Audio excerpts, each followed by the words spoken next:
নমস্কার, দেখছেন talk to Bangla. আমি অভিষেক রয়েছি আপনাদের সাথে। এই মুহূর্তে জানাবো যে খবর, মমতা বন্দ্যোপাধ্যায়ের এবার একটা মাস্টার স্ট্রোক খেললেন এবং হিন্দু ভোটকে কাছে টানতে কি এই মাস্টার স্ট্রোক, সেই প্রশ্ন কিন্তু এখন রাজনীতির আনাচে কানাচে ঘুরে বেড়াচ্ছে।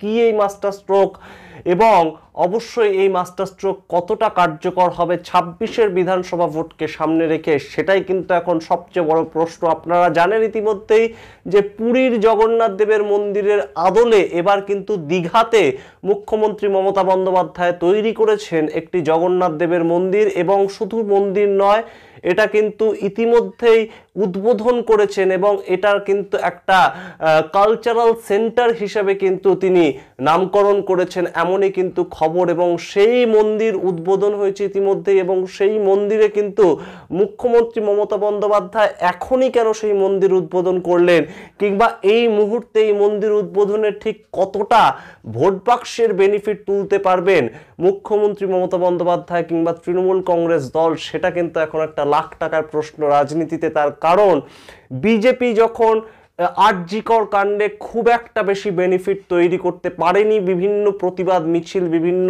প্রতিবাদ সভা, ধর্ণা মঞ্চ, বিভিন্ন কিছু করেও বিজেপি তখন যখন এই বেনিফিটটা তুলতে পারেনি, যখন এই রাজনৈতিকভাবে তারা আরজিকর আন্দোলন থেকে, বামফ্রন্টের থেকে ততটা পর্যন্ত একটা জনমানসে পৌঁছে যেতে পারেনি, তখন কিন্তু বিজেপি বেশ খানিকটা চেষ্টা করছিল বাংলাদেশে হিন্দুদের ওপর যে অত্যাচার হচ্ছে সেই অত্যাচারকে কেন্দ্র করে একটা জোটবদ্ধ হওয়ার, এবং রাজ্যের বিরোধী দলনেতা শুভেন্দু অধিকারী মূলত তার নেতৃত্বে তৈরি হয়েছিল একটা বিজেপির নতুন ভোট বাক্স, এবং সেই ভোট বাক্সটাকে কেন্দ্র করেই কিন্তু শুভেন্দু অধিকারী চাইছিলেন হিন্দুদের একত্রিত করতে।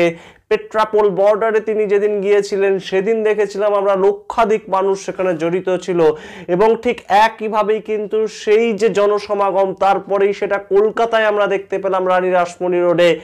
শুভেন্দু অধিকারী তখন কিন্তু চিৎকার করে বলেছিলেন, হিন্দু তুমি জাগো। এই যে ঘটনা, এই যে বারংবার হিন্দু ভোটটাকে একত্রিত করার একটা চেষ্টা, তারই কি পাল্টা হিসাবে মুখ্যমন্ত্রী মমতা বন্দ্যোপাধ্যায়ের দীঘায় জগন্নাথ মন্দিরের এই শুভ উদ্ঘাটন, এবং এই উদ্ঘাটন কি তড়িঘড়ি এই মুহূর্তে করলেন?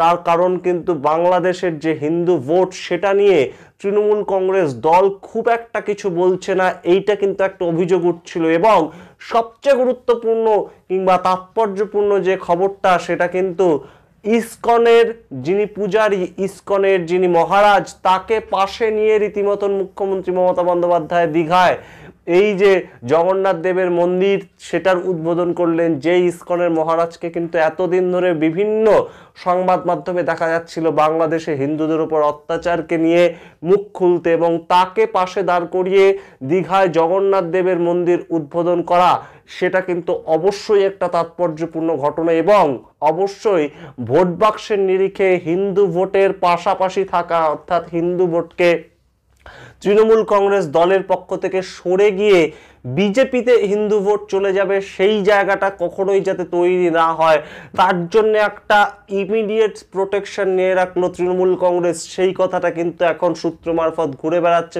এই জায়গা থেকেই যেটা নতুন প্রশ্ন অ্যারাইজ করছে যে শুভেন্দু অধিকারীর পরবর্তী চাল কি?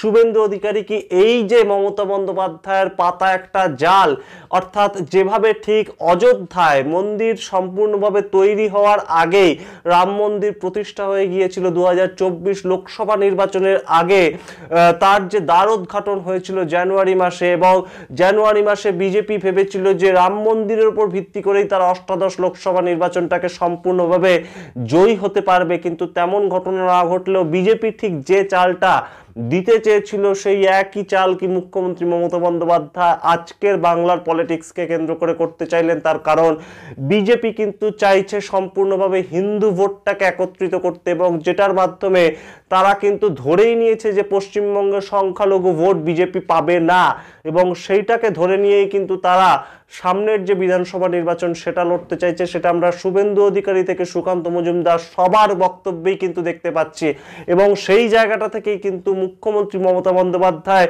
এই একটা মাস্টার স্ট্রোক দিলেন বলেই মনে করছে রাজনৈতিক বিশ্লেষকরা। এবং শুভেন্দু অধিকারী যেটা মন্তব্য করে বসলেন, তিনি বলছেন যে এটা কোনোভাবেই দীঘায় যে মন্দির তৈরি হয়েছে সেটা কোনোভাবেই কিন্তু পুরীর জগন্নাথ মন্দিরের মতন একটা মন্দির নয়। তার কারণ সরকার কখনো টাকা খরচা করে মন্দির, মসজিদ, গির্জা, গুরুদ্বারা কিচ্ছু বানাতে পারে না। সরকার যেটা বানিয়েছে একটা কালচারাল সেন্টার বানিয়েছে, এবং এটা যে মন্দির নয়, এটাকে যে মন্দির হিসেবে হিন্দুরা স্বীকৃতি দেবে না তেমন দাবি করছেন পর্যন্ত শুভেন্দু অধিকারী। এবং তিনি বলছেন পুরীর জগন্নাথ মন্দিরের যে প্রধান পুরোহিত তাকে ডেকে এনে রীতিমতন ঘোষণা করাবেন তিনি। অর্থাৎ হিন্দুত্ব, কে বেশি হিন্দু, কোন দল বেশি হিন্দুদের সপক্ষে, এই একটা বোঝানোর যে লড়াই তৈরি হয়েছে পশ্চিমবঙ্গে বর্তমানে, সেটা কি ভোট বাক্সকে কেন্দ্র করে? আমাদের কিন্তু মনে হয় তাই। এবং এই মুহূর্তে বাংলাদেশের যে সিচুয়েশন, বাংলাদেশে মূলত হিন্দুরা যেভাবে মার খাচ্ছে, সেই জায়গাটাকে কেন্দ্র করে বিজেপি যে বেনিফিটটা পশ্চিমবঙ্গে তুলতে চাইছিল কিংবা তুলছিল বলা যেতে পারে, সেটার কি একটা পাল্টা মত মুখ্যমন্ত্রী মমতা বন্দ্যোপাধ্যায় দিলেন, তেমনই কিন্তু একটা ধারণা, তেমনই কিন্তু একটা বিশ্লেষণ, তেমনই একটা ব্যাখ্যা কিন্তু করছে বর্তমানে রাজনৈতিক মহল। সুতরাং আপনারা কি মনে করছেন এই নিয়ে আপনারা জানান। এবং দীঘায় যে জগন্নাথ মন্দির তৈরি হয়েছে, সেই জগন্নাথ মন্দির যাওয়ার প্ল্যান কতজন করছেন সেটাও কমেন্ট বক্সে লিখে জানাতে ভুলবেন না। দেখতে থাকুন টক টু বাংলা, ভুলবেন না টক টু বাংলা ইউটিউব চ্যানেলটিকে সাবস্ক্রাইব করতে। ধন্যবাদ।